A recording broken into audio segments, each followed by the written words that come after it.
Oke, oke, oke. Gua minta doanya sedikit soalnya di wilayah Banjarmasin, Banjarbaru, di Kalimantan Selatan dan sekitarnya itu sudah sedang terjadi hujan terus-menerus sehingga mengakibatkan banyak sekali lokasi yang kebanjiran dan gua juga berbelasungkawa atas meninggalnya salah satu imam kita, salah satu ulama besar kita juga yang mungkin teman-teman tahu siapa yang gue maksud. Kita doakan aja semoga husnul khotimah diterima di sisinya. Amin ya robbal alamin. Dan sepertinya langit di kota gua ini juga sedang berduka, hujan nggak berhenti-berhenti mengakibatkan ada beberapa wilayah yang tergenang air gitu ya. Bahkan teman-teman gua itu yang hobinya jalan-jalan atau hangout, itu tiba-tiba motornya nggak bisa nyala gitu kan. Oke, itu sekian aja sih pembukaan dari gua. Oke, biarpun gua ngebuka ini dengan hal-hal yang berbelasungkawa dan lain-lain, tapi anime yang akan gua bahas di video kali ini tuh nggak gimana gitu ya. Ya, anime yang gua bahas itu adalah orang balas dendam gitu terhadap sebuah kerajaan gitu dan bla bla bla. Dan anime yang gua maksud yang rilis hari ini adalah Kaifuku Jujutsu no Yarinaushi Rido of Healer ya. Pertama yang harus gua kasih tahu, gua sempat baca komiknya kalau nggak salah tahun 2018 or 3 years ago. Dan di situ gua nggak tahu tuh baru berapa chapter, yang pasti nggak sampai 10 waktu itu ya.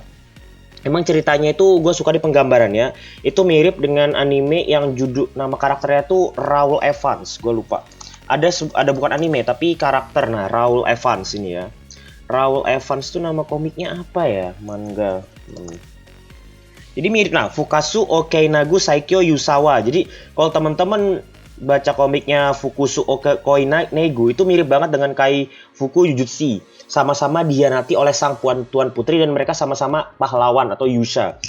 Dan gue juga berharap si Raoul Evans juga cepat-cepat dapat anime juga ya, karena Kaifuku Jujutsu no Yarinaushi sudah dianimasikan dan dibuat oleh TNK. Allahu Akbar, alhamdulillah setelah berapa tahun gua nunggu TNK akhirnya ngerilis anime lagi.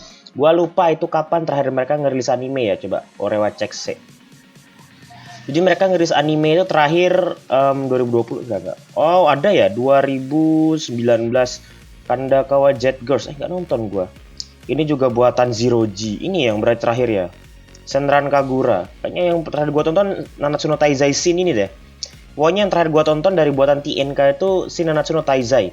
Oke, bagi yang nggak tahu, TNK itu adalah studio yang handle season 1 sampai season 3-nya High School DxD. Sebelum akhirnya season 4 tuh pindah ke Passion ya. Jadi ya kalau misalnya gua lihat ini anime, wow. Jadi ingat anime Range 01 gitu. Range 01 tuh apa, Bang? Ya, ini loh. Anime H, coy. Nah ya Range 01 yang rilis. Coba kalau teman-teman nonton anime Range 01 lalu liatin kualitas animasi artnya, kok mirip ya kata gue ya. Gue jadi inget anime Range 01 gitu. Tapi ya gue nggak ngerekomendasikan anime H ya. Tapi kalau mau ya silahkan aja, sono lah, suka-suka lu lah ya. Lu yang punya titit, kenapa gue yang bingung gitu kan, yang burung-burung siapa gitu. Gue langsung lanjut aja ke pembahasan dari anime ini. Pertama adalah di episode pertama ini gue ingin ngebahas dulu tentang opening maupun ending. Seperti yang teman-teman ketahuin, TNK lagi-lagi tetaplah seperti studio sedia kala. Openingnya selalu menggebu-gebu, selalu bikin semangat gitu ya, nggak terlalu kalem gitu kan. Oke, itu gue suka. Jadi openingnya gue suka, endingnya juga gue suka. Kenapa? Biasanya endingnya jualan waifu. Seperti High School DxD sebelumnya, TNK itu kalau bikin ending tuh pasti karakter ceweknya wah rame banget kan. Yo lagi wow gitu kan. Dan itulah yang paling menarik yang bisa gue harapkan. Lantas, kalau misalnya gue ngeliat jalan ceritanya, ini yang penting. Rating boleh 6 cuy. Emang rating boleh 6, bahkan bentar lagi tuh hampir 7 ini ya. Udah, anggaplah 7 udah. Tapi kualitas cerita seperti inilah yang gue suka. Kenapa? Sedari awal kita diketahui tentang dasar cerita. Nah ini yang gue itu suka banget. Kebanyakan anime sekarang itu nggak punya dasar cerita gitu kan. Kenapa gue itu dulu kesukaan Nisekoi, dasar cerita tentang mencari siapa yang berjanji. Kenapa Tatenoyo 1 keren, dasar cerita dia dihianatin, ingin balas dendam. Sama kayak ini dia dimanfaatkan ya, bukan dihianati tapi dimanfaatkan. Jadi kalau anime yang punya dasar cerita itu bagi gue seru, bagi gue keren. Naruto itu kenapa gue nonton dulu waktu bocil, itu karena dasar cerita pengen jadi Hokage. One Piece, ingin cari One Piece. Nah, lalu kenapa gue bingung ketika nonton Bleach? Gue bingung dasar ceritanya, Pak. Black Clover itu dasar ceritanya pengen jadi Raja Sihir. Dan lain-lain gitu kan. Semua anime yang punya dasar cerita itu gue demen. Itu gua loh ya, entah kalau lu suka apa enggak. Jadi kalau ketika gua seperti Shigatsu itu kan dasar ceritanya opo di situ kan gua jadi harus nonton banyak dulu episodenya, lalu gua tahu oh alasan gua lanjut nonton. Lalu juga ketika gua nonton Horimiya episode pertama, gua belum tahu dasar ceritanya ini apa. Ceritanya tuh mau dibawa kemana gua nggak tahu. Gua harus nonton dulu gitu kan. Nah, tapi kalau misalnya anime yang kayak gini yang punya dasar cerita yang bisa bikin gua menggebu-gebu dan bikin gua penasaran. Disitulah gua nggak peduli episode 2-3-nya bagus apa enggak. Nah, disitulah nilai jualan utama yang bisa gua sampaikan di anime model ginian gitu kan. Dengan pembawaan seperti itu, gua pun akhirnya berpikir, ceritanya tuh mau dibawa kemana. Gua nggak akan spoiler apapun dari manganya dan oke, yang penting itu kita nikmati aja ceritanya pelan-pelan gitu kan. Karena sebagai teman-teman yang nggak tahu, kalau bagi teman-teman yang udah nonton, ini anime itu nggak untuk bocil ya. Di awal tuh ketika kita nonton jadi kasih tahu not for bocil. Kalau masih bocil jangan nonton. Padahal itu peringatan yang tidak berguna sama sekali loh. Peringatan jangan ditonton untuk anak di bawah umur itu sebenarnya peringatan tak berguna sebenarnya gitu kan. Tetap aja bocil terobos aja lah kan. Orewa sudah udah tumbuh bulu di burung gitu kan. Burungnya sudah bisa terbang gitu kan. Ya udahlah terobos aja lah gitu kan. Oke, nggak masalah kalau hobi lo terobos aja biarpun kau melihat temen cowok kau itu buritnya besar lalu kau terobos juga, itu bebas ya, suka-suka lo gitu, gue nggak peduli gitu.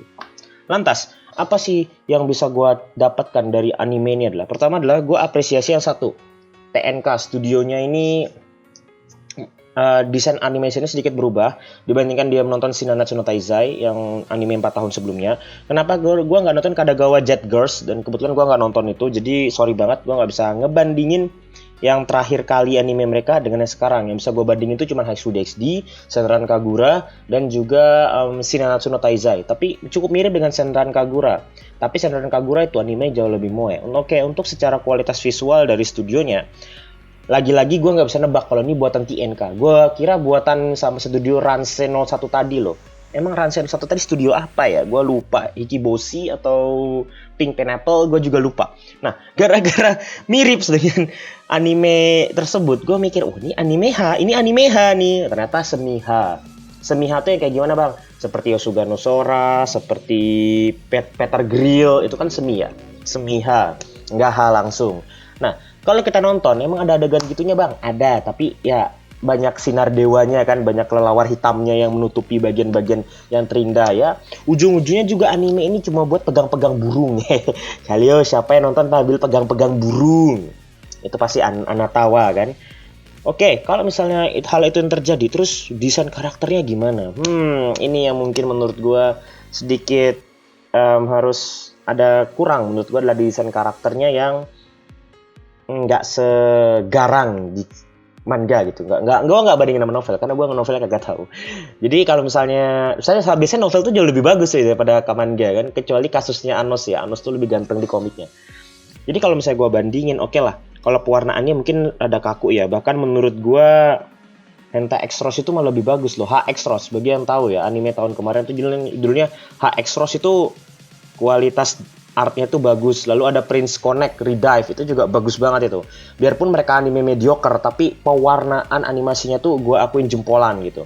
Nah, di anime ini tuh gue belum dapat, atau gara-gara gue harus nikmati yang BD-nya dulu, atau enggak kalau BD-nya dulu oh jelas gue nikmatin lah. Wong, ada mantap-mantapnya gitu kan. Hei, yang nonton lagi pegang-pegang burung ya.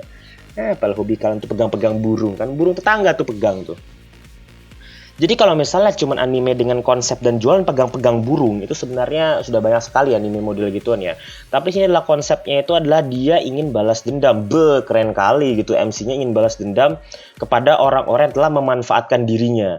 Jadinya di situ gue pun merasa, wih ini mah keren banget itu. Cerita yang sangat jarang banget gue dapetin gitu ya. Jadi yang jahat tuh siapa gitu? Apakah yang jahat itu tokoh utama, ataukah yang jahat itu tuan putri yang memanfaatkan dia ini gitu. Karena bagi gue keduanya tuh realistis, sama-sama jahat. Itu yang gue suka, anti hero keduanya gitu. Bukan karakternya tuh aku akan melindungimu, jangan pergi, aku akan terus bersamamu, aku tak bisa melakukannya, aku terlalu baik gitu. Alah bojang. Kalau gitu-gitu terus ya gak bakal ada kesampaian lah. Kapan ceritanya jalan? Aduh, kita orang ini perlunya itu yang kimochi coy. Dan anime ini berhasil menjawab rasa haus gue bertahun-tahun gitu kan. Gua sudah ingin banget tuh anime model-model kayak Code Geass, woi, tolong dong Lilac dong, kayak Lilac dong gitu. Tokoh utamanya kayak Lilac gitu. Gak usah yang terlalu baik gitu loh. Jangan menghabisinya. Dia bisa bertobat gitu kan. Waduh, nggak bisa gitu lah bos. Lu kira Naruto pas capek-capek Naruto belajar Rasengan, ujung-ujungnya ceramah. Ngapain dia berguru sama Jiraiya? Mending dia berguru sama Ustadz kan. Belajar ilmu agama, lalu jadi ustazah aja di Konoha. Ngapain jadi Hokage dia? Jadi Hokage malah nggak disukai anaknya. Untung masih bisa boker dia. Tapi kalau Naruto boker itu yang cebokin siapa ya? Ya udahlah, nggak usah dipikirin. Tapi kalau Sasuke gue tahu yang cebokin dia boker tuh Susanoo. Nah, kalau Naruto siapa yang cebokin dia? Entahlah ya. Mungkin Hinata disuruh cebok. Oke, lanjut aja lagi ke anime ini gitu kan. Dari sekian banyak hal yang gue puji dan juga ada yang gue kritisin. Dari hal itu aja gue sudah menyadari kualitas anime itu bakal seperti apa. Apakah nanti animenya bakal mediocre di mata sosial media? Enggak. Anime ini akan dibahas banget di sosial media. Kenapa? Pembawaan ceritanya itu menyenangkan gitu. Loh bang, tapi kan ini kan tentang orang yang revenge ya kan? Orang yang ingin balas dendam gitu kan. Apanya yang menyenangkan? Itulah menyenangkannya. Wahai minasan, nakamatachi, tomodachi desu.